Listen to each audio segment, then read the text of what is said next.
Hello friends, ತಮಗೆಲ್ಲರೂ ಕೂಡ ಜ್ಞಾನಕಾಶಿ ಅಕಾಡೆಮಿಗೆ ಸ್ವಾಗತ. ಈ ಒಂದು ಕ್ಲಾಸ್ನಲ್ಲಿ 9ನೇ ತರಗತಿಯ ಮೇಲ್ಮೈ ವಿಸ್ತೀರ್ಣಗಳು ಮತ್ತು ಘನಫಲ ಈ ಒಂದು ಚಾಪ್ಟರ್ಗೆ ಸಂಬಂಧಿಸಿದ ಎಕ್ಸಸೈಸ್ 13.1 ಈ ಒಂದು ಕ್ಲಾಸ್ನಲ್ಲಿ ಡಿಸ್ಕಸ್ ಮಾಡೋಣ. ಅದಕ್ಕೂ ಮುಂಚೆ ಈ ಚಾನಲ್ಗೆ ನೀವೇನಾದರೂ ಹೊಸಬರಾಗಿದ್ದರೆ ದಯವಿಟ್ಟು ನಮ್ಮ ಚಾನಲ್ಗೆ ಸಬ್ಸ್ಕ್ರೈಬ್ ಮಾಡ್ಕೊಳ್ಳಿ.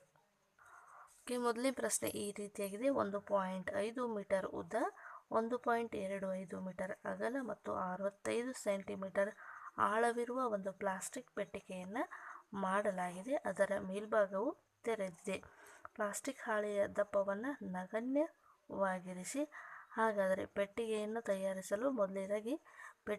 ತಯಾರಿಸಲು ಬೇಕಾದ ಪ್ಲಾಸ್ಟಿಕ್ ಹಾಳೆಯ ವಿಸ್ತೀರ್ಣ ಹಾಗೂ ಎರಡನೇದು 1 ಮೀಟರ್ ಸ್ಕ್ವೇರ್ ಪ್ಲಾಸ್ಟಿಕ್ ಹಾಳೆಗೆ 20 ರೂಪಾಯಿರಂತೆ ಬೇಕಾದ ಹಾಳೆಯ ವೆಚ್ಚವನ್ನು ಕಂಡುಹಿಡಿಯಿರಿ ಎನ್ನುವಂಥದ್ದು ಪ್ರಶ್ನೆ ಇದೆ. ಓಕೆ, ಈ ಒಂದು ಪ್ರಶ್ನೆಯಲ್ಲಿ ನೀವು ಅಬ್ಸರ್ವ್ ಮಾಡಿರುವಂಥದ್ದು ಏನಪ್ಪ ಅಂತಂದರೆ, ಇಲ್ಲಿ ಉದ್ದ ಅಗಲಗಳು ಮೀಟರ್ನಲ್ಲಿ ಕೊಟ್ಟಿದ್ದಾರೆ. ಇದರ ಆಳ ಅಂದರೆ ಎತ್ತರ ಇದು ಸೆಂಟಿಮೀಟರ್ನಲ್ಲಿದೆ. ಮೊದಲು ಇದನ್ನು ಮೀಟರ್ಗೆ ಕನ್ವರ್ಟ್ ಮಾಡ್ಕೋಬೇಕು. ಓಕೆ, ಮೊದಲನೇ ಪ್ರಶ್ನೆಯ ಪರಿಹಾರವನ್ನು ನೋಡೋಣ. ಅದು ಪ್ಲಾಸ್ಟಿಕ್ ಪೆಟ್ಟಿಗೆಯ ಉದ್ದ 1.5 ಮೀಟರ್ ಇದೆ, ಅಗಲ 1.25 ಮೀಟರ್ ಅಂತ ಇದೆ. 65 ಸೆಂಟಿಮೀಟರ್ ಇದ್ದಾಗ 65 ಸೆಂಟಿಮೀಟರ್ ಇಂಟು 10⁻² ಏನಾಗುತ್ತೆ, ಇದು ಮೀಟರ್ ಆಗಿ ಕನ್ವರ್ಟ್ ಆಗುತ್ತೆ. ಹಾಗಾದರೆ 0.65 ಮೀಟರ್ ಎನ್ನುವಂಥದ್ದು ಆಳ ಅಂದರೆ ಇದು ಎತ್ತರ ಆಗಿರುತ್ತೆ. ಓಕೆ, ಮೊದಲನೇದಾಗಿ ಪೆಟ್ಟಿಗೆ ಮೇಲ್ಭಾಗ ತೆರೆದಿದೆ. ಈ ಒಂದು ಪೆಟ್ಟಿಗೆ ಮೇಲ್ಭಾಗ ಏನಿದೆ ಓಪನ್ ಆಗಿದೆ. ಹಾಗಾದರೆ ಇದರ ಒಂದು ಏನನ್ನು ಕಂಡುಹಿಡ್ಕೋಬೇಕು, ಇದರ ಒಂದು ಪೆಟ್ಟಿಗೆಯ ಭಾಗವನ್ನು ನಾವಿಲ್ಲಿ ಬಿಡಬೇಕಾಗತ್ತೆ. ನೋಡಿ, ನಿಮಗೆ ಸೂತ್ರವನ್ನು ಹೇಳುವಾಗ ನಾನು ನೋಡಿದೆ, ಎಲ್ಲವೂ ಕೂಡ 2 ಟೈಮ್ಸ್ ಅಂತ ಬರುತ್ತೆ. ಇಲ್ಲಿ 2 ಸೂತ್ರ ಏನಿದೆ, ಪೂರ್ಣ ಮೇಲ್ಮೈ ವಿಸ್ತೀರ್ಣ. ಈ ಒಂದು ಸೂತ್ರ 2 LH + HB + LB ಅಂತ ಇದೆ. ಬಟ್ ಇಲ್ಲಿ ಪೆಟ್ಟಿಗೆಯ ಮೇಲ್ಭಾಗ ಏನಿದೆ ಓಪನ್ ಆಗಿದೆ. ಓಪನ್ ಆಗಿದ್ದಾಗ ಇದನ್ನು ನಾವೇನು ಮಾಡಬೇಕು, ಇದಕ್ಕೆ ಇಂಟು ಮಾಡಬೇಕು. 2 ಇರುವಂಥದ್ದನ್ನು ಒಂದು ಭಾಗ ಮಾತ್ರ ಓಪನ್ ಇದೆ, ಇಲ್ಲಿ ಕೆಳಗಿನ ಭಾಗ ಒಂದು ಕ್ಲೋಸ್ ಇದೆ, ಮೇಲಿನ ಭಾಗ ಓಪನ್ ಇದೆ. ಅದಕ್ಕಾಗಿ ಇಲ್ಲಿ 2 ನಾವು ತೆಗಿತಾ ಇದ್ದೀವಿ. ಓಕೆ, 2 × 1.5 2 × 1.5 ಇದು ಉದ್ದ, ಎತ್ತರ 0.65 ಪ್ಲಸ್ 2 ಇಂಟು ಎತ್ತರ 1.25 ಬ್ರಿಡ್ತ್ 0.65 ಲೆಂತ್ 1.5 ಇಂಟು ಬ್ರಿಡ್ತ್ 1.25 ಅಂತ ಇದೆ. ಓಕೆ, ಎಲ್ಲವನ್ನು ಕ್ಯಾಲ್ಕುಲೇಟ್ ಮಾಡಿದಾಗ 1.95 ಅಂತ ಬರುತ್ತೆ. Plus 1.625 plus 1.875. ಓಕೆ, ಇದನ್ನು ಕ್ಯಾಲ್ಕುಲೇಟ್ ಮಾಡಿದಾಗ ನಮಗೆ ಸಿಗುವಂಥವು ಈ ರೀತಿಯಾಗಿ. ಈಗ ಬಂದಿರುವಂಥ ಆನ್ಸರನ್ನು ಎಲ್ಲವನ್ನು ಕೂಡಿದಾಗ 5.45 ಮೀಟರ್ ಸ್ಕ್ವೇರ್ ಎನ್ನುವಂಥದ್ದು ಟೋಟಲ್ ಈ ಒಂದು ಪೆಟ್ಟಿಗೆಯ ಮೇಲ್ಭಾಗವನ್ನು ಹೊರತುಪಡಿಸಿ ಉಳಿದ ಪೂರ್ಣ ವಿಸ್ತೀರ್ಣ ಅಂದಾಗ 5.45 ಮೀಟರ್ ಸ್ಕ್ವೇರ್ ಅಂತ ಆಗುತ್ತೆ. ಇಲ್ಲಿ ನೆಕ್ಸ್ಟ್ ಏನು ಕೊಟ್ಟಿದ್ರು, 1 ಮೀಟರ್ ಸ್ಕ್ವೇರ್ ಅಂದರೆ 1 ಮೀಟರ್ ಸ್ಕ್ವೇರ್ ಪ್ಲಾಸ್ಟಿಕ್ ಹಾಳೆಗೆ 20 ರೂಪಾಯಿ ಆಗಿದೆ. ಹಾಗಾದರೆ 5.45 ಮೀಟರ್ಗೆ ಎಷ್ಟು ರೂಪಾಯಿ ಆಗುತ್ತೆ? 5.45 ಇಂಟು 20 ಅಂದಾಗ 109 ರೂಪಾಯಿ ಆಗತ್ತೆ.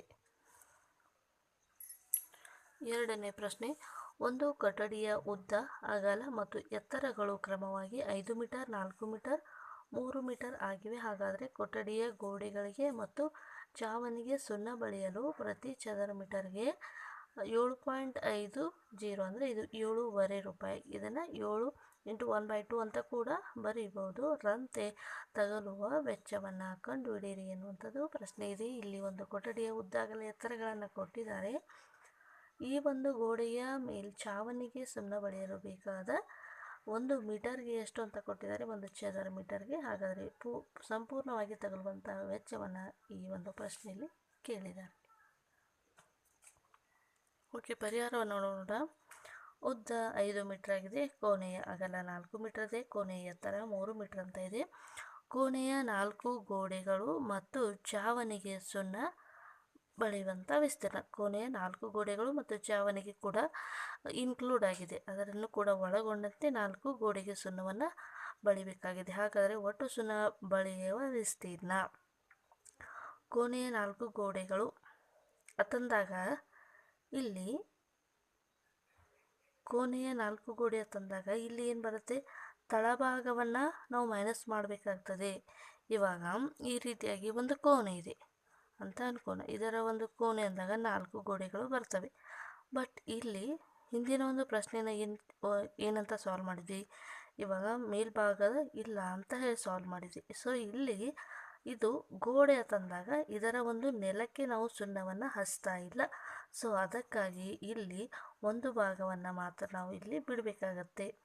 ಓಕೆ, ನಮಗೆ ಸೂತ್ರ ಗೊತ್ತಿದೆ ಏನಂತ, ಪೂರ್ಣ ಮೇಲ್ಮೈ ವಿಸ್ತೀರ್ಣ, ಒಂದು ಆಯತಘನದ ಪೂರ್ಣ ಮೇಲ್ಮೈ ವಿಸ್ತೀರ್ಣ ಅಂದಾಗ 2 into bracket length into height plus ಬ್ರಿಡ್ತ್ into height plus length into ಬ್ರಿಡ್ತ್. Okay, length into height ಅಂತ ಇದೆ. ಸೊ ಇಲ್ಲಿ ಒಂದು ಭಾಗವನ್ನು ನಾವು ಮಾಡ್ತಾ ಇಲ್ಲ, ಇದರ ಒಂದು ಈ ಕೋಣೆಯ ತಳಭಾಗವನ್ನು ನಾವು ಮಾಡ್ತಾ ಇಲ್ಲ. ಸೊ ಅದಕ್ಕಾಗಿ ಇಲ್ಲಿ 2 ಅನ್ನು ನಾವು ಕಾಮನ್ ಆಗಿ ತೆಗಿತಾ ಇಲ್ಲ ಈ ಒಂದು ಸೂತ್ರದಲ್ಲಿ. ಓಕೆ, ಯಾಕೆ ತೆಗಿತಾ ಇಲ್ಲ ಅನ್ನೋದು ಗೊತ್ತಾಯಿತು ನಿಮಗೆ. ತಳಭಾಗವನ್ನು ನಾವು ಸುಣ್ಣವನ್ನು ಮಾಡ್ತಾ ಇಲ್ಲ, ಅದಕ್ಕಾಗಿ ಈ ಸೂತ್ರ ಈ ರೀತಿಯಾಗಿ ಬರುತ್ತೆ. 2 ಇಂಟು ಲೆಂತ್ ಎಷ್ಟಿದೆ 5, ನಂತರ ಕೋಣೆಯ ಎತ್ತರ h 3 plus 2 into ಬ್ರಿಡ್ತ್ 4, height 3 plus length 5, ಬ್ರಿಡ್ತ್ ಎಷ್ಟಿದೆ 4 ಇದೆ. ಓಕೆ, ಇದನ್ನು ಕ್ಯಾಲ್ಕುಲೇಟ್ ಮಾಡಿದಾಗ 2 5 10 10 ಸಾರಿ 2 5 10 10 ಇಂಟು 3 30, ಈ ರೀತಿಯಾಗಿ ಎಲ್ಲವನ್ನು ಕ್ಯಾಲ್ಕುಲೇಟ್ ಮಾಡಿ ಬಂದಿರುವಂಥದ್ದನ್ನು ಕೂಡಿದಾಗ 74 ಏನಾಗುತ್ತೆ ಮೀಟರ್ ಸ್ಕ್ವೇರ್ ಅಂತ ಆಗುತ್ತೆ. ಈ ಯೂನಿಟನ್ನು ಬರೆಯೋದನ್ನು ಮರಿಬೇಡಿ, ಯೂನಿಟ್ಗೆ ಒಂದು ಮಾರ್ಕ್ಸ್ ಇರುತ್ತೆ. ಸೊ ಮೀಟರ್ ಕ್ಯೂಬ ಅಥವಾ ಸೆಂಟಿಮೀಟರ್ ಕ್ಯೂಬ ಯಾವ ಒಂದು ಚದರಮಾನದಲ್ಲಿ ನಾವು ಅಳಿತಾ ಇದ್ದೀವಿ ಅದನ್ನು ನಾವು ಇಲ್ಲಿ ಬರಿಬೇಕಾಗುತ್ತೆ. ಸೊ ನೆಕ್ಸ್ಟ್ ಏನಿದೆ ಮುಂದುವರೆದಂತ ನೋಡೋದಾದರೆ, ಒಂದು ಚದರ ಮೀಟರ್ಗೆ 7.50 ಅಂದರೆ 7.5 ಅಂದಾಗ ಇಲ್ಲಿ 74 ಮೀಟರ್ ಸ್ಕ್ವೇರ್ಗೆ ತಗಲುವಂಥ ವೆಚ್ಚ. ಇದನ್ನು ನಾವು ಈ ರೀತಿಯಾಗಿ ಕೂಡ ಕ್ಯಾಲ್ಕುಲೇಟ್ ಮಾಡ್ಬೋದು. 74 ಇಂಟು 7 ಇಂಟು 1/2 ಅಂತ ಕೂಡ ಕ್ಯಾಲ್ಕುಲೇಟ್ ಮಾಡ್ಬೋದು. 2 1 2 3 6 2 7 14 37 ಇಂಟು 7 ಅಂದಾಗ 555 ರೂಪಾಯಿ ಅನ್ನುವಂಥದ್ದು ನಮಗೆ ಆನ್ಸರ್ ಬರುತ್ತೆ. ಮೂರನೇ ಪ್ರಶ್ನೆ, ಆಯತಾಕಾರದಲ್ಲಿರುವ ಒಂದು ಸಭಾಂಗಣದ ನೆಲದ ಸುತ್ತಳತೆಯು 250 ಮೀಟರ್ ಆಗಿದೆ. ಸಭಾಂಗಣದ 4 ಗೋಡೆಗಳಿಗೆ ಬಣ್ಣ ಬಳಿಯಲು ಪ್ರತಿ ಚದರ ಮೀಟರ್ಗೆ 10 ರೂಪಾಯಿಯಂತೆ ತಗಲುವ ವೆಚ್ಚ 15,000 ರೂಪಾಯಿ ಆದರೆ ಈ ಒಂದು ಸಭಾಂಗಣದ ಎತ್ತರವನ್ನು ಕಂಡುಹಿಡಿಯಿರಿ ಎನ್ನುವಂಥದ್ದು ಪ್ರಶ್ನೆ ಇದೆ. ಇಲ್ಲಿ 4 ಗೋಡೆಗಳ ವಿಸ್ತೀರ್ಣ ಏನಾಗಿರುತ್ತೆ, ಪಾರ್ಶ್ವ ಮೇಲ್ಮೈ ವಿಸ್ತೀರ್ಣ ಆಗುತ್ತೆ. ಇಲ್ಲಿ ಮೇಲ್ಛಾವಣಿ ಅಂತ ಕೂಡ ಕೊಟ್ಟಿಲ್ಲ, ಅದಕ್ಕಾಗಿ ಇಲ್ಲಿ ಬರೀ 4 ಗೋಡೆಗಳು ತಂದಾಗ ಈ ಒಂದು ಆಯತಾಕಾರದ ಗೋಡೆಯ ಪಾರ್ಶ್ವ ಮೇಲ್ಮೈ ವಿಸ್ತೀರ್ಣ ಆಗಿರುತ್ತೆ. ಸೊ ಇಲ್ಲಿ ಸುಳಿವನ್ನು ಕೂಡ ಕೊಟ್ಟಿದ್ದಾರೆ. ಅದೇ ರೀತಿಯಾಗಿ ಇಲ್ಲಿ ಏನು ಕೊಟ್ಟಿದ್ದಾರೆ, ಸಭಾಂಗಣದ ಸುತ್ತಳತೆಯನ್ನು ಕೊಟ್ಟಿದ್ದಾರೆ 250 ಮೀಟರ್ ಅಂತ. ಓಕೆ, ಪರಿಹಾರ. ಇವಾಗ ಆಯತಾಕಾರದ ಸಭಾಂಗಣದ ಉದ್ದ L ಮತ್ತು ಅಗಲ B, ಎತ್ತರ h ಆಗಿರಲಿ. ಸಭಾಂಗಣದ 4 ಗೋಡೆಯ ವಿಸ್ತೀರ್ಣ ಅಂತಂದಾಗ ನಮ್ಗೆ ಆಲ್ರೆಡಿ ಕೊಟ್ಟಿದ್ದಾರೆ ಪಾರ್ಶ್ವ ಮೇಲ್ಮೈ ವಿಸ್ತೀರ್ಣ. ಪಾರ್ಶ್ವ ಮೇಲ್ಮೈ ವಿಸ್ತೀರ್ಣವನ್ನು ಕಂಡುಹಿಡಿಯೋದು ಸೂತ್ರ ಏನಿದೆ, 2 into bracket L into H plus ಬ್ರಿಡ್ತ್ into height ಈ ರೀತಿಯಾಗಿದೆ. ಸಭಾಂಗಣದ ನೆಲದ ಸುತ್ತಳತೆ 250 ಮೀಟರ್ ಅಂತ ಇದೆ. ಸಭಾಂಗಣದ 4 ಗೋಡೆಯ ವಿಸ್ತೀರ್ಣ, ಇಲ್ಲಿ ಈ ಒಂದು ಸೂತ್ರದಲ್ಲಿ 2 ಕಡೆಗೂ H ಎನ್ನುವಂಥದ್ದು ಕಾಮನ್ ಆಗಿದೆ. ಆದ್ದರಿಂದ ಈ ಒಂದು ಸೂತ್ರವನ್ನು ನಾವು ಈ ರೀತಿಯಾಗಿ ಕೂಡ ಬರೀಬಹುದು. Okay, 2 into H into bracket L plus B ಈ ರೀತಿಯಾಗಿ ಕೂಡ ಬರೀಬೋದು. ಸಭಾಂಗಣದ 4 ಗೋಡೆಯ ವಿಸ್ತೀರ್ಣ 2 into bracket L plus B into H ಈ ರೀತಿಯಾಗಿ ಕೂಡ ಬರೀಬೋದು. ಸುತ್ತಳತೆ ಅಂತ ಕೊಟ್ಟಿದ್ದಾರೆ ಏನಂತ, ಇವಾಗ ಸುತ್ತಳತೆ ಅಂದಾಗ ಎಷ್ಟಿದೆ, ಸುತ್ತಳತೆಯನ್ನು ನಾವು ಈಗ ನೋಡಬೇಕಾದ್ರೆ ಉದ್ದ ಅಗಲ ಇಂಟು H ಇದು ಸುತ್ತಳತೆ ಆಗುತ್ತೆ. ಅಂದರೆ ಇಲ್ಲಿ 2 ಡೈಮೆನ್ಷನ್, ಇಲ್ಲಿ 3 ಆಯಾಮಗಳು ಇಲ್ಲ. 2 ಡೈಮೆನ್ಷನ್ ಸುತ್ತಳತೆ ಅಂದಾಗ ಓನ್ಲಿ ಆಯತ ಮಾತ್ರ ಬರುತ್ತೆ. ಇದು L, ಇದು L, ಇದು ಬ್ರಿಡ್ತ್ ಆಗಿರುತ್ತೆ. ಆದ್ದರಿಂದ 2 times of length into length in plus ಬ್ರಿಡ್ತ್, ಈ ರೀತಿಯಾಗಿ ನಮಗೆ ಸೂತ್ರ ಬರುತ್ತೆ. ಇದು 2 ಆಯಾಮದಾಗಿರೋದ್ರಿಂದ ಇಲ್ಲಿ ಎತ್ತರ ಕನ್ಸಿಡರ್ ಆಗೋದಿಲ್ಲ. ಸೊ ಅದಕ್ಕಾಗಿ 2 ಇಂಟು ಎಲ್ ಪ್ಲಸ್ ಬಿ ಅಂದಾಗ 250ಗೆ ಸಮನಾಗಿರುತ್ತೆ. ಇಲ್ಲಿ ಸುತ್ತಳತೆ ಅಂದಾಗ ಎತ್ತರ ಕನ್ಸಿಡರ್ ಆಗದೇ ಇರೋದ್ರಿಂದ ಹೆಚ್ ಮೀಟರ್ ಸ್ಕ್ವೇರ್ ಅಂತ ನಾವಿಲ್ಲಿ ತಗೋತೀವಿ. ಹಾಗಾದರೆ 1 ಚದರ ಮೀಟರ್ ಸುಣ್ಣ ಬಳಿಯಲು ತಗಲುವಂಥ ವೆಚ್ಚ 10 ರೂಪಾಯಿ ಇದೆ.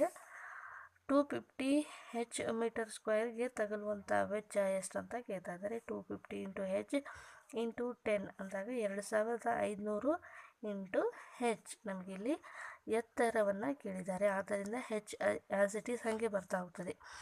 250 ಇಂಟು ಹೆಚ್ ಮೀಟರ್ ಸ್ಕ್ವೇರ್ಗೆ ತಗಲುವಂಥ ವೆಚ್ಚ 15,000 ರೂಪಾಯಿ ಅಂತ ಕೊಟ್ಟಿದ್ದಾರೆ ದತ್ತದಲ್ಲಿ. ಗೋಡೆಯ ಎತ್ತರ ಹೆಚ್ ಈಸ್ ಈಕ್ವಲ್ಸ್ ಟು, ಇವಾಗ ಒಟ್ಟು 250 ಹೆಚ್ ಮೀಟರ್ ಸ್ಕ್ವೇರ್ಗೆ 15,000 ರೂಪಾಯಿ ಇದೆ. ಅದಕ್ಕೆ ಸಮನಾಗಿ 2500 ಇಂಟು ಹೆಚ್ ಅಂದಾಗ ಹೆಚ್ ಕಾಮನ್ ಆಗಿ ತೆಗೆದುಕೊಳ್ಳಿ. 2500 ಡಿವೈಡೆಡ್ 1500, ಈ ರೀತಿಯಾಗಿ ಕ್ಯಾಲ್ಕುಲೇಷನ್ ಮಾಡಿದಾಗ ಎರಡನ್ನೂ ಕೂಡ ಡಿವೈಡ್ ಮಾಡಿದಾಗ ನಮಗೆ ಹೆಚ್ ಈಕ್ವಲ್ ಟು 6 ಮೀಟರ್ ಎನ್ನುವಂಥದ್ದು ಆನ್ಸರ್ ಸಿಗುತ್ತೆ. ಈ ಒಂದು ಸಭಾಂಗಣದ ಗೋಡೆ ಎತ್ತರ H is equals to 6 metre ಆಗಿರುತ್ತದೆ.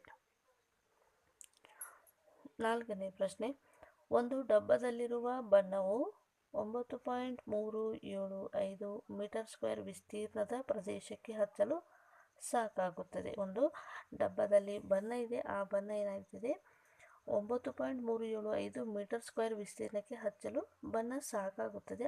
ಆ ಡಬ್ಬದಲ್ಲಿರುವ ಬಣ್ಣದಿಂದ 22.5 centimetre into 10 centimetre into 7.5 centimetre ಅಳತೆಯ ಎಷ್ಟು ಇಟ್ಟಿಗೆಗಳಿಗೆ ಬಣ್ಣ ಹಚ್ಚಬಹುದು ಎನ್ನುವಂಥದ್ದು ಪ್ರಶ್ನೆ ಇದೆ. ಟೋಟಲ್ ಆಗಿ ಎಷ್ಟು ವಿಸ್ತೀರ್ಣ ಇದೆ, ಈ ಒಂದು ಅಳತೆಯ ಒಂದು ಇಟ್ಟಿಗೆ ಕೂಡ ಇದೆ, ಈ ಒಂದು ವಿಸ್ತೀರ್ಣ ಎಷ್ಟು ಬರುತ್ತೆ ಅಂತ ನೋಡಿಕೊಂಡು ಇಷ್ಟು ಬಣ್ಣದಲ್ಲಿ ಎಷ್ಟು ಇಟ್ಟಿಗೆಗಳಿಗೆ ನಾವು ಬಣ್ಣವನ್ನು ಹಚ್ಚಬಹುದು ಎನ್ನುವಂಥದ್ದು ಪ್ರಶ್ನೆ ಇದೆ. ಇಲ್ಲಿ ಇಟ್ಟಿಗೆಗಳ ಸಂಖ್ಯೆಯನ್ನು ನಾವೀಗ ಕಂಡುಹಿಡ್ಕೋಬೇಕು. ಪರಿಹಾರ: ಒಂದು ಇಟ್ಟಿಗೆಯ ಪೂರ್ಣ ಮೇಲ್ಮೈ ವಿಸ್ತೀರ್ಣ. ಒಂದು ಇಟ್ಟಿಗೆ ಅಂದರೆ ಇದು ಆಯತಾಕಾರದಲ್ಲಿರ್ತದೆ, ಇದರ ಒಂದು ಪೂರ್ಣ ಮೇಲ್ಮೈ ವಿಸ್ತೀರ್ಣ ನಾವು ಯಾವ ರೀತಿಯಾಗಿ ಸೂತ್ರವನ್ನು ಯೂಸ್ ಮಾಡ್ತೀವಿ? 2 into bracket L into breadth plus breadth into height plus length into breadth, ಈ ರೀತಿಯಾಗಿ ನಮ್ಮ ಸೂತ್ರ ಇದೆ. ಓಕೆ, ಇಟ್ಟಿಗೆಯ ಪ್ರತಿಯೊಂದು ಅಳತೆಯನ್ನು ಕೊಟ್ಟಿದ್ದಾರೆ. ಲೆಂತ್ ಎಷ್ಟಿದೆ? 22.5 ಅಂತ ಇದೆ. ಹೈಟ್ ಎಷ್ಟಿದೆ? 10 ಇದೆ. ನೆಕ್ಸ್ಟ್ ಬ್ರೆಡ್ತ್ 7.5, ಹೈಟ್ 10 ಅಂತ ಇದೆ. ಲೆಂತು 22.5, 7.5 ಇದು ಬ್ರೆಡ್ತ್ ಆಗಿರುತ್ತೆ. ಓಕೆ, ಟೋಟಲ್ ಸೆಂಟಿಮೀಟರ್ ಸ್ಕ್ವೇರ್ ಅಂತಾಗಿದೆ. ಎಲ್ಲವನ್ನು ಕೂಡ ನಾವು ಕ್ಯಾಲ್ಕುಲೇಟ್ ಮಾಡಿದಾಗ 2 ಇಂಟು 4 68.75, ಅಗೇನ್ 2 ಇಂಟು 4 68.75 ಮಾಡಿದಾಗ 937.5 ಸೆಂಟಿಮೀಟರ್ ಸ್ಕ್ವೇರ್ ಎನ್ನುವಂಥದ್ದು ಒಂದು ಇಟ್ಟಿಗೆಯ ಪೂರ್ಣ ಮೇಲ್ಮೈ ವಿಸ್ತೀರ್ಣ ಆಗಿರುತ್ತೆ. ಹಾಗಾದರೆ ನಮಗೆ ಎಷ್ಟು ಇಟ್ಟಿಗೆಗಳಂತ ಗೊತ್ತಿಲ್ಲ, ಅದಕ್ಕಾಗಿ ಒಟ್ಟು ಇಟ್ಟಿಗೆ ಎನ್ ಆಗಿರಲಿ. ಒಟ್ಟು ಇಟ್ಟಿಗೆಯ ವಿಸ್ತೀರ್ಣ ಅಂದಾಗ ಒಂದು ಇಟ್ಟಿಗೆಗೆ ಇಂಟು ಎನ್ ಮಾಡಿದಾಗ ನಮಗೆ ಒಟ್ಟು ಇಟ್ಟಿಗೆಗಳ ಒಂದು ವಿಸ್ತೀರ್ಣ ಸಿಗುತ್ತೆ. 937.5 ಇಂಟು ಎನ್ ಸೆಂಟಿಮೀಟರ್ ಸ್ಕ್ವೇರ್ ಒಟ್ಟು ಇಟ್ಟಿಗೆಗಳ ವಿಸ್ತೀರ್ಣ. ಹಾಗಾದರೆ ಡಬ್ಬದಲ್ಲಿರುವ ಒಟ್ಟು ಬಣ್ಣ ಹಚ್ಚಬೇಕಾದ ವಿಸ್ತೀರ್ಣ ಎಷ್ಟು? ವಿಸ್ತೀರ್ಣದಲ್ಲಿ ಈ ಒಂದು ಬಣ್ಣದಿಂದ ಎಷ್ಟು ವಿಸ್ತೀರ್ಣವನ್ನು ನಾವು ಮಾಡ್ಬೋದು? 9.375 ಮೀಟರ್ ಸ್ಕ್ವೇರ್ ವಿಸ್ತೀರ್ಣ. ಇದಕ್ಕೆ ಈ ಒಂದು ಇಟ್ಟಿಗೆಯ ವಿಸ್ತೀರ್ಣ ಏನಾಗಿರುತ್ತೆ? ಸಮನಾಗಿರ್ತದೆ.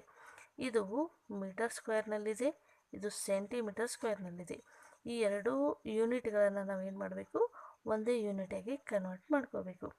ಹಾಗಾದರೆ ಇಲ್ಲಿ ಮೀಟರ್ ಇರುವಂಥದ್ದನ್ನು ನಾವು ಸೆಂಟಿಮೀಟ್ರಿಗೆ ಕನ್ವರ್ಟ್ ಮಾಡ್ಕೋಬೇಕು. ಸೆಂಟಿಮೀಟ್ರಿಗೆ ಕನ್ವರ್ಟ್ ಮಾಡಿದಾಗ ಏನಾಗುತ್ತೆ? ಈ ಡೆಸಿಮಲ್ ಇರುವಂಥದ್ದು ಅಥವಾ ಇಲ್ಲಿ ಡೆಸಿಮಲ್ ಎರಡೂ ಕೂಡ ಒಂದೇ ಮಾಡಿದಾಗ ಏನಾಗುತ್ತೆ? 393,750 ಇದನ್ನು 3 ಪಾಯಿಂಟಲ್ಲಿ ನಾವು ತೆಗಿತೀವಿ. ಸೆಂಟಿಮೀಟರ್ ಅಂದಾಗ ಇಲ್ಲಿ ನಾವು ಈಕ್ವಲ್ ಆಗಿ ಮಾಡಿದಾಗ ಎರಡೂ ಕಡೆಗೂ ಒಂದೇ ಯೂನಿಟ್ ಆಗಿರೋದ್ರಿಂದ ಸೆಂಟಿಮೀಟರ್ ಸ್ಕ್ವೇರ್ ಕ್ಯಾನ್ಸಲ್ ಆಗುತ್ತೆ. ಸೊ ಅದಾಗ ಏನು ಉಳಿಯುತ್ತೆ? ಎನ್ ಮಾತ್ರ ಉಳಿಯುತ್ತೆ. ಹಾಗಾಗಿ ಇಲ್ಲಿ 93,750 ಇಸ್ ಈಕ್ವಲ್ ಟು 937.5 ಎನ್ ಅಂತ ಉಳಿಯುತ್ತೆ. So N as it is ಹಂಗೆ ತಗೊಳ್ಳಿ. ಇದು ಬಂದು ಈ ಕಡೆ ಡಿವೈಡ್ ಆದಾಗ ಇಲ್ಲಿ ಒಂದು ಡೆಸಿಮಲ್ ಇದೆ, ಒಂದು ಡೆಸಿಮಲ್ ಈಚೆಗೆ ಎನ್ ಕೂಡ ಇದೆ. ಆದ್ದರಿಂದ ಇಲ್ಲಿ 2 ಸ್ಥಾನ ಬಿಟ್ಟು ಇರೋದ್ರಿಂದ ಎರಡು ಕಡೆಗೂ ನಂಬರ್ ಒಂದೇ ಇದೆ. ಸೊ ಇದನ್ನು ಕ್ಯಾಲ್ಕುಲೇಟ್ ಮಾಡಿದಾಗ ನಮಗೆ ಎನ್ ಈಕ್ವಲ್ ಟು 100 ಅಂತ ಬರುತ್ತೆ. ಈ ಡಬ್ಬದಲ್ಲಿರುವಂತಹ ಒಟ್ಟು ಬಣ್ಣದಿಂದ 100 ಇಟ್ಟಿಗೆಗೆ ನಾವು ಏನು ಮಾಡ್ಬೋದು, ಬಣ್ಣವನ್ನು ಹಚ್ಚಬಹುದು. ಇಲ್ಲಿ ಒಂದು ಕನ್ಫ್ಯೂಷನ್ ಆಗುವಂಥ ಸಾಧ್ಯತೆ ಇದೆ. ಇಲ್ಲಿ LHS ಮತ್ತು RHS ಬಲಭಾಗ ಮತ್ತು ಎಡಭಾಗ ಎರಡರಲ್ಲೂ ಕೂಡ ಏನಿದೆ 9.375 ಮೀಟರ್ ಸ್ಕ್ವೇರ್ ಅಂತ ಇದೆ. ಈ ಕಡೆ 93750 ಸೆಂಟಿಮೀಟರ್ ಸ್ಕ್ವೇರ್ ಅಂತ ಇದೆ. ಸೊ ಇವಾಗ ನಾವು ಇದನ್ನು ಸೆಂಟಿಮೀಟರ್ಗೆ ಅದು ಕನ್ವರ್ಟ್ ಮಾಡ್ಕೋಬೋದು, ಅಥವಾ ಬಲಭಾಗದಲ್ಲಿ ಇರುವಂಥದ್ದನ್ನು ನಾವು ಮೀಟರ್ನಲ್ಲಿ ಕೂಡ ಕನ್ವರ್ಟ್ ಮಾಡ್ಕೋಬೋದು. ಇವಾಗ ನಾವು ಇದನ್ನೇ ನಾವು ಏನು ಮಾಡಬೇಕು, ಈಗ ಮೀಟರ್ನಲ್ಲಿ ಕೂಡ ಕನ್ವರ್ಟ್ ಮಾಡ್ಕೋಬೋದು, ಅಥವಾ ಎರಡೂ ಕಡೆಗೂ ಒಂದೇ ರೀತಿಯಾದ ಒಂದು ಯೂನಿಟ್ ಬರಬೇಕು. ಆ ರೀತಿಯಾಗಿ ನಾವು ಕ್ಯಾಲ್ಕುಲೇಷನನ್ನು ಮಾಡ್ಕೊಳ್ಳಿಕ್ಕೆ ಈಸಿ ಆಗುತ್ತೆ. ಸೊ ಇದನ್ನು 2 ಸ್ಥಾನವನ್ನು ಬಿಟ್ಟು 307 ಅಂದಾಗ ಇದು ಮೀಟರ್ ಅಂದಾಗ ಇದು 2 ಸ್ಥಾನ ಬಿಟ್ಟು ಈ ಕಡೆ ಬರುತ್ತೆ. 10⁻² ಆಗುತ್ತೆ. ಸೆಂಟಿಮೀಟರ್ ಇರುವಂಥದ್ದನ್ನು ಮೀಟರ್ಗೆ ಕನ್ವರ್ಟ್ ಮಾಡ್ಕೋಬೇಕಾದ್ರೆ 93750 ಪಾಯಿಂಟ್ ಅಂತ ಇದೆ. ನೆಕ್ಸ್ಟ್ ಇದನ್ನು 2 ಡೆಸಿಮಲ್ ಬಿಟ್ಟಾಗ ನಮಗೆ ಏನು ಬರೀಬೇಕು, 3937.50 ಅಂತ ಇದೆ. ಇದನ್ನು ಕೂಡ ನಾವು ಅದೇ ರೀತಿಯಾಗಿ ಬರೆದಾಗ ನಮಗೆ 3937.5 ಡಿವೈಡೆಡ್ ಬೈ 93750 ತಂದಾಗ 11 ಬರುತ್ತೆ. ಇದು 2 ಸ್ಥಾನ ಬಿಟ್ಟಿದೆ, ಇದು 100 ಆಗುತ್ತೆ. ಈ ರೀತಿಯಾಗಿ ನಾವು ಕ್ಯಾಲ್ಕುಲೇಷನನ್ನು ಈಸಿಯಾಗಿ ಮಾಡ್ಕೋಬೇಕು. 5ನೇ ಪ್ರಶ್ನೆ, ಒಂದು ಘನಾಕೃತಿಯ ಪೆಟ್ಟಿಗೆಯ ಪ್ರತಿ ಅಂಚು 10 ಸೆಂಟಿಮೀಟರ್ ಆಗಿದೆ ಮತ್ತು ಆಯತ ಘನಾಕಾರದ ಇನ್ನೊಂದು ಪೆಟ್ಟಿಗೆಯು 12.5 ಸೆಂಟಿಮೀಟರ್ ಉದ್ದ, 10 ಸೆಂಟಿಮೀಟರ್ ಅಗಲ ಮತ್ತು 8 ಸೆಂಟಿಮೀಟರ್ ಎತ್ತರವಿದೆ. ಮೊದಲನೇದಾಗಿ ಇವುಗಳಲ್ಲಿ ಯಾವ ಪೆಟ್ಟಿಗೆಯು ಹೆಚ್ಚು ಪಾರ್ಶ್ವ ಮೇಲ್ಮೈ ವಿಸ್ತೀರ್ಣವನ್ನು ಹೊಂದಿದೆ ಮತ್ತು ಹೋಲಿಕೆಯಲ್ಲಿ ಎಷ್ಟು ಹೆಚ್ಚಾಗಿದೆ. ಎರಡನೇದು, ಇವುಗಳಲ್ಲಿ ಯಾವ ಪೆಟ್ಟಿಗೆ ಕಡಿಮೆ ಪೂರ್ಣ ಮೇಲ್ಮೈ ವಿಸ್ತೀರ್ಣವನ್ನು ಹೊಂದಿದೆ ಮತ್ತು ಹೋಲಿಕೆಯಲ್ಲಿ ಎಷ್ಟು ಕಡಿಮೆ ಇದೆ ಎನ್ನುವಂಥದ್ದು ಪ್ರಶ್ನೆ ಇದೆ. ಇಲ್ಲಿ ಒಂದು ಘನಾಕೃತಿ, ಅದು ಘನಾಕೃತಿ ಅಂದರೆ ಚೌಕ. ಘನಾಕೃತಿಯ ಪೆಟ್ಟಿಗೆಯ ಅಂಚು 10 ಸೆಂಟಿಮೀಟರ್ ಇದೆ. ಅಂದರೆ ಘನಾಕೃತಿ ಅಂದರೆ ಪ್ರತಿಯೊಂದು ಅಂಚು ಕೂಡ ಏನಾಗಿರುತ್ತೆ, ಒಂದೇ ಒಂದು ಅಳತೆಯನ್ನು ಹೊಂದಿರುತ್ತೆ. ಇದಕ್ಕೆ ನಾವು ಘನಾಕೃತಿ ಅಂತ ಕರಿತೀವಿ. ಅದಕ್ಕಾಗಿ 10 ಸೆಂಟಿಮೀಟರ್ ಅಂತ ಕೊಟ್ಟಿದ್ದಾರೆ. ಆಯತ ಘನಾಕೃತಿ, ಇದು ಚೌಕ, ಇದು ಆಯತ. ಆಯತದ ಅಳತೆಯನ್ನು ಕೊಟ್ಟಿದ್ದಾರೆ 12.5 ಸೆಂಟಿಮೀಟರ್ ಉದ್ದ, 10 ಸೆಂಟಿಮೀಟರ್ ಅಗಲ, 8 ಸೆಂಟಿಮೀಟರ್ ಎತ್ತರ ಅಂತ ಕೊಟ್ಟಿದ್ದಾರೆ. ಈ 2 ಆಕೃತಿಗಳನ್ನು ನಾವು ಹೋಲಿಕೆ ಮಾಡಿ ಯಾವುದರ ಪಾರ್ಶ್ವ ಮೇಲ್ಮೈ ಹೆಚ್ಚಾಗಿದೆ ಮತ್ತು ಯಾವುದರ ಪೂರ್ಣ ಮೇಲ್ಮೈ ಕಡಿಮೆ ಇದೆ ಎನ್ನುವಂಥದ್ದನ್ನು ನಾವು ಕಂಡುಹಿಡ್ಕೋಬೇಕು, ಮತ್ತು ಎಷ್ಟು ಕಡಿಮೆ ಇದೆ ಎಷ್ಟು ಹೆಚ್ಚಾಗಿದೆ. ಓಕೆ, ನಮಗೆ ದತ್ತದಲ್ಲಿ ಕೊಟ್ಟಿದ್ದಾರೆ ಘನಾಕೃತಿಯ ಪೆಟ್ಟಿಗೆಯ ಪ್ರತಿ ಅಂಚು 10 ಸೆಂಟಿಮೀಟರ್ ಅಂತ, ಆಯತಾಕಾರದ ಇನ್ನೊಂದು ಪೆಟ್ಟಿಗೆ ಇದೆ, ಅದರ ಉದ್ದ 12.5 ಸೆಂಟಿಮೀಟರ್, ಅಗಲ 10 ಸೆಂಟಿಮೀಟರ್, ಎತ್ತರ 8 ಸೆಂಟಿಮೀಟರ್ ಅಂತ ಇದೆ. ಮೊದಲನೇದಾಗಿ ನಾವು ಏನು ಮಾಡಬೇಕಂದ್ರೆ 2 ಆಕೃತಿಯ ಪಾರ್ಶ್ವ ಮೇಲ್ಮೈ ವಿಸ್ತೀರ್ಣವನ್ನು ಕಂಡುಹಿಡ್ಕೋಬೇಕು. ಘನಾಕೃತಿಯ ಪಾರ್ಶ್ವ ಮೇಲ್ಮೈ ವಿಸ್ತೀರ್ಣ ಅಂದಾಗ, ಇಲ್ಲಿ ಪಾರ್ಶ್ವ ಮೇಲ್ಮೈ ವಿಸ್ತೀರ್ಣ ಅಂದಾಗ ಮೇಲ್ಗಡೆದು ಮತ್ತು ಕೆಳಗಡೆದು ಎರಡನ್ನು ನಾವು ನೆಗ್ಲಿಜಿಬಲ್ ಮಾಡಬೇಕು. ಹಾಗಾಗಿ 4 ಮುಖಗಳು ಮಾತ್ರ ಉಳಿಯೋದರಿಂದ 4 × a², ಇದು ಘನಾಕೃತಿಯ ಪಾರ್ಶ್ವ ಮೇಲ್ಮೈ ವಿಸ್ತೀರ್ಣ ಆಗುತ್ತೆ. 4 × 10² ಅಂದಾಗ 400 ಸೆಂಟಿಮೀಟರ್ ಸ್ಕ್ವೇರ್ ಎನ್ನುವಂಥದ್ದು ಘನಾಕೃತಿಯ ಪಾರ್ಶ್ವ ಮೇಲ್ಮೈ ವಿಸ್ತೀರ್ಣ ಆಗಿರುತ್ತೆ. ಅದೇ ರೀತಿಯಾಗಿ ಈ ಒಂದು ಆಯತ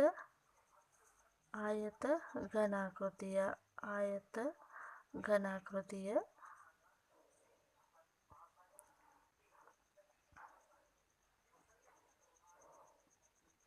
ಪಾರ್ಶ್ವ ಮೇಲ್ಮೈ ವಿಸ್ತೀರ್ಣ 2 × L × H + B × H. ಅಂದರೆ ಇಲ್ಲಿಯೂ ಕೂಡ ಅಷ್ಟೇ, ಪಾರ್ಶ್ವ ಮೇಲ್ಮೈ ವಿಸ್ತೀರ್ಣ ಅಂದಾಗ ಮೇಲ್ಭಾಗ ಮತ್ತು ಕೆಳಭಾಗವನ್ನು ನಾವು ಕನ್ಸಿಡರ್ ಮಾಡುವಂತಿಲ್ಲ. ಆದ್ದರಿಂದ ಇಲ್ಲಿ ನಾವು ಈ ರೀತಿಯಾಗಿ ಎತ್ತರವನ್ನು ಇಲ್ಲಿ ಒಂದು 2 ಭಾಗಗಳನ್ನು ನಾವಿಲ್ಲಿ ನೆಗ್ಲೆಕ್ಟ್ ಮಾಡ್ತೀವಿ. ಹಾಗಾಗಿ 2 ಇಂಟು ಎತ್ತರ ಎಷ್ಟಿದೆ, ಲೆಂತು 12.5, ಎತ್ತರ 8, ಬ್ರಿಡ್ತು 10, ಹೈಟ್ 8. 12.5 ಇಂಟು ಪ್ಲಸ್ 8 ಇಂಟು 10 ಅಂದಾಗ ನಾವು ಇದನ್ನು ಕ್ಯಾಲ್ಕುಲೇಟ್ ಮಾಡಿದಾಗ 180 ಆಗುತ್ತೆ. 180 ಇಂಟು 2 ಅಂದಾಗ 360 ಎನ್ನುವಂಥದ್ದು ಈ ಒಂದು ಆಯತಘನಾಕೃತಿಯ ಪಾರ್ಶ್ವ ಮೇಲ್ಮೈ ವಿಸ್ತೀರ್ಣ ಆಗುತ್ತೆ. ಹಾಗಾದರೆ ಇನ್ನೂ ಒಂದು ಪ್ರಶ್ನೆಯನ್ನು ಕೇಳಿದ್ದಾರೆ, ಈ ಎರಡೂ ಘನಾಕೃತಿಗಳಲ್ಲಿ ಪಾರ್ಶ್ವ ಮೇಲ್ಮೈ ವಿಸ್ತೀರ್ಣವನ್ನು ಹೋಲಿಕೆ ಮಾಡಿ ಅದು ಎಷ್ಟು ಹೆಚ್ಚಾಗಿದೆ ಅಂತ ಅಂದಿದ್ದಾರೆ. ಇದು 400 ಇದೆ, ಇದು 360 ಇದೆ. ಹಾಗಾಗಿ 40 cm² ಇಲ್ಲಿ ಹೆಚ್ಚಾಗಿರುತ್ತೆ. ಇದನ್ನು ಕೂಡ ನಾವು ನೋಡೋಣ. ಓಕೆ, ಎರಡು ಪಟ್ಟಿಗೆಯಲ್ಲಿ ಘನಾಕೃತಿಯ ಹೆಚ್ಚು ಪಾರ್ಶ್ವ ಮೇಲ್ಮೈ ವಿಸ್ತೀರ್ಣ ಯಾವುದು ಹೊಂದಿದೆ? ಎರಡು ಮೇಲ್ಮೈ ವಿಸ್ತೀರ್ಣವನ್ನು ನಾವು ಹೋಲಿಸಿದಾಗ 400 cm² ಮೈನಸ್ 360 cm² ಅಂದಾಗ 40 cm² ಇಲ್ಲಿ ಏನಾಗಿರುತ್ತೆ, ಹೆಚ್ಚಾಗಿದೆ. ಯಾವುದು ಹೆಚ್ಚಾಗಿದೆ? ಘನಾಕೃತಿ ಇಲ್ಲಿ 40 cm² ಏನಾಗಿದೆ, ವಿಸ್ತೀರ್ಣದಲ್ಲಿ ಹೆಚ್ಚಾಗಿದೆ ಅಂತ ಹೇಳ್ಬೋದು. ಎರಡನೇದು, ಎರಡು ಘನಾಕೃತಿಯ ಪೂರ್ಣ ಮೇಲ್ಮೈ ವಿಸ್ತೀರ್ಣವನ್ನು ಕೂಡ ನಾವೀಗ ಕಂಡುಹಿಡ್ಕೋಬೇಕು. ಘನಾಕೃತಿಯ ಪೂರ್ಣ ಮೇಲ್ಮೈ ವಿಸ್ತೀರ್ಣ ಅಂದಾಗ ಇಲ್ಲಿ 6 ಮುಖಗಳು ಇನ್ಕ್ಲೂಡ್ ಆಗುತ್ತೆ. 6 ಇಂಟು a², ಇದು ಘನಾಕೃತಿಯ ಪೂರ್ಣ ಮೇಲ್ಮೈ ವಿಸ್ತೀರ್ಣವನ್ನು ಕಂಡುಹಿಡಿಯುವಂಥ ಸೂತ್ರ 6 ಇಂಟು a². ಹಾಗಾಗಿ 6 ಇಂಟು a ಅಂದರೆ ಎಷ್ಟಿದೆ, 10, 10² ಅಂದಾಗ 600 cm². ಇದು ಇಕ್ವೇಷನ್ ನಂಬರ್ 3 ಆಗಿರಲಿ. ಆಯತ ಘನಾಕೃತಿಯ ಪೂರ್ಣ ಮೇಲ್ಮೈ ವಿಸ್ತೀರ್ಣ ಕಂಡುಹಿಡಿಯುವಂಥ ಸೂತ್ರ ಗೊತ್ತಿದೆ. ಇಲ್ಲಿ ಬೆಲೆಗಳನ್ನು ಆದೇಶಿಸಿ ನಾವು ಕ್ಯಾಲ್ಕುಲೇಷನನ್ನು ಮಾಡಿದಾಗ 610 cm² ಎನ್ನುವಂಥದ್ದು ನಮಗೆ ಪೂರ್ಣ ಮೇಲ್ಮೈ ವಿಸ್ತೀರ್ಣ ಸಿಗುತ್ತೆ. ಇವಾಗ ಎಷ್ಟು ಕಡಿಮೆ ಹೊಂದಿದೆ ಅಂತ ಪ್ರಶ್ನೆಯನ್ನು ಕೇಳಿದರು. ಇದು 610, ಇದು 600 ಅಂದಾಗ 610 ಮೈನಸ್ 600 ಅಂದಾಗ 10 cm² ವಿಸ್ತೀರ್ಣವನ್ನು ಆಯತ ಘನಾಕೃತಿ ಇಲ್ಲಿ ಏನಾಗಿದೆ, ಹೆಚ್ಚಾಗಿ ಹೊಂದಿದೆ. ಕಡಿಮೆ ಯಾವುದು ಹೊಂದಿದೆ? ಘನಾಕೃತಿ ಹೊಂದಿದೆ, ಕಡಿಮೆ ಅಂತ ಕೇಳಿದ್ದಾರೆ. ಸೊ ಇಲ್ಲಿ 10 cm² ವಿಸ್ತೀರ್ಣವನ್ನು ಆಯತ ಅಲ್ಲ, ಚೌಕ ಘನಾಕೃತಿ ಕಡಿಮೆ ಹೊಂದಿದೆ. ಚೌಕ ಅಂದಾಗ ಇಲ್ಲಿ ಘನಾಕೃತಿ ಅಂದಾಗ 10 cm² ಕಡಿಮೆ ಇದೆ, ಆಯತ ಘನಾಕೃತಿ ಅಂದಾಗ 10 cm² ಏನಾಗಿದೆ, ಹೆಚ್ಚಾಗಿದೆ.